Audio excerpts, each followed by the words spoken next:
So how does one get past the intermediate plateau? At the moment where we are intermediate, we are already used to a specific set of exercises and techniques that we have used successfully to learn English up to this level.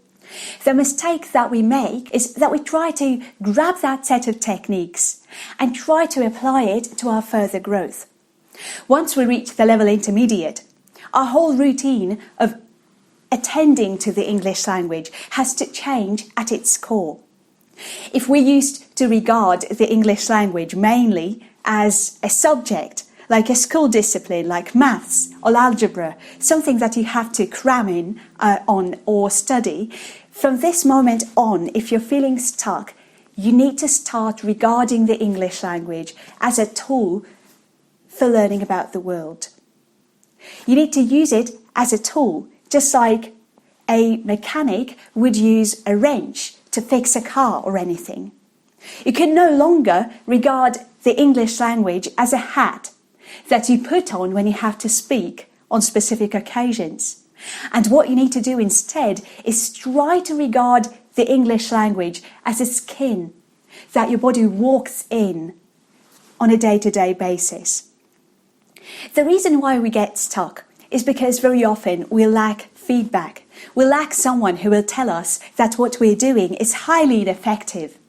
If you're feeling that you're stuck in the intermediate plateau, what you need to do is to objectively observe the activities that you do on an everyday basis that you regard as activities that are resulting or should result in your understanding of the English language.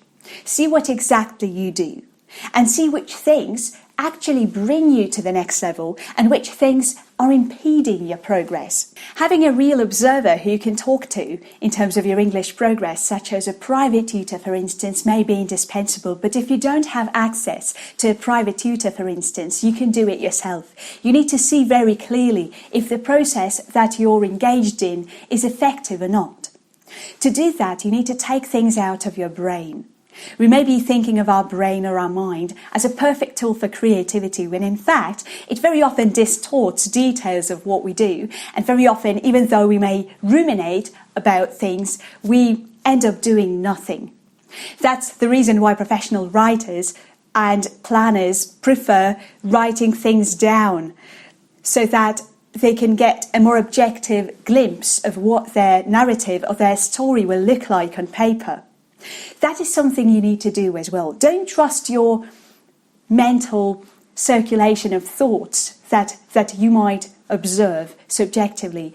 Actually write down the things that you do that are English related that you think are bound to bring you some progress.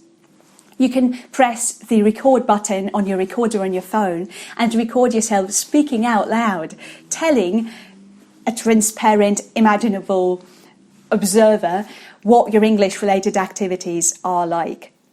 Trust me, very, very commonly a person doing this will discover that what they have been engaged in are mostly learning related activities, specifically designed exercises and video based tasks, but very rarely do those tasks include the usage of the English language in its integrated form.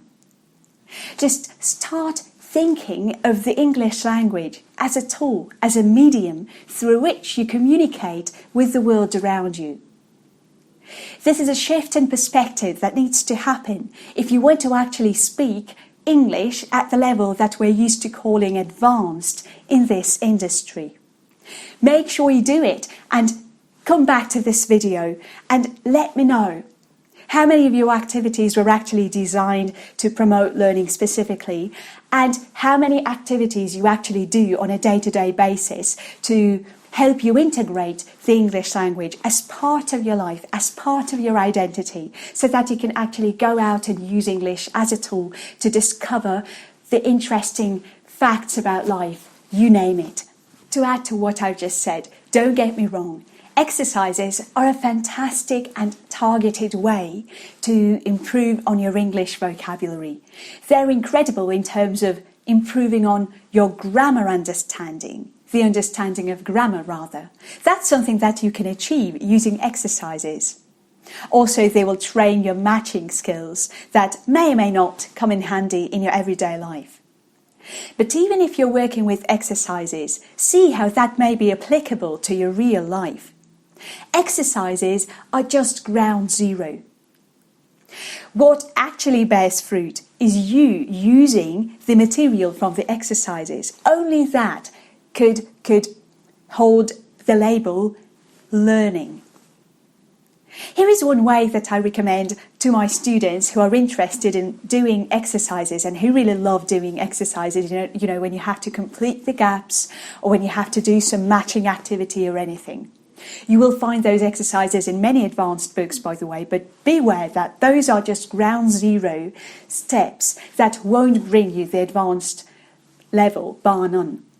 What you have to do is, after having done an exercise, go to the key section of the book, if you have access to one, check your answers, and then, provided your answers are correct, say everything that you have written out loud. Read the exercises out loud in your own voice. If you're unsure of some pronunciation of a vocabulary item or a grammatical point, make sure you go to a dictionary and check the pronunciation. One big reason why we often shun new words in our lexes is that we are not aware of the pronunciation of those words. And because as humans we're very much afraid of making a fool of ourselves, we'd rather not say that lexical item at all than say it incorrectly. The takeaway of this video is this: if you're struggling with lack of progress, stop regarding exercises that are targeted at learning English as a subject as those that will bring you the desired advanced level. When we look at people and when we hear people speak who we would name advanced, those are the people who do a lot of things in English on their own. I have a video on this channel that is titled How to Integrate More English into Your Routine. Make sure you check it out. Personally, my whole life routine is in English. I read in English. I really love reading in English. I get books from Amazon.com and I read and read and read and read. And mind you, I don't read about English as a foreign language or how to learn English. I read about non-duality, psychology, mastering yourself, things like that. I read about the subjects that interest me, ecology, environment, things like that. I'm very sure that you can conjure up a list of things that are of interest to you specifically that you can read about and listen to about. And those are the activities where English is needed for a very real life purpose, other than just being a school subject where we have to learn the rules and listen to the teacher. Integrate more English into your routine, and I hope everything works out well for you. Give this video a like if you enjoyed it, and please subscribe to my channel. Share this video with your friends if you're interested in learning English in an organic and loving fashion, and also combining it with psychology and non-duality at times. And I will talk to you again very, very soon.